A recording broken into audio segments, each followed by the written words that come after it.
কাটো দেখি কীরকম ইলিশ। এখনো শক্ত, কোচানো যাবে?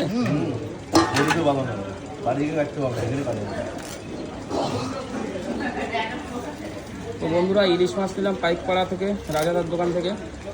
এই যে দেখুন, এই হচ্ছে পাইকপাড়া বাজার, দেখাতে পাচ্ছি আপনাদের। দেখি কীরকম ভালো আছে। ডিম আছে কি? ডিম আছে না? ডিম হবে না, ঠিক আছে, ঠিক আছে। তো ইলিশ মাছ একটু খাওয়া যাক, বাজারে একটা মাছ পেলাম না ভালো, যার জন্য ইলিশ মাছ। ইলিশ মাছের পাতুরি হবে। ক পিস হলো? 1 2 3 4 5 6 পিস মতো হবে। ঠিক আছে, না বেশি হবে। আমরা 6 জনই তো, তাই 5 জন আমরা, মেয়ে দুটোরে ধরে, ব্যাস ঠিক আছে। মাথাটা আস করে দেবো।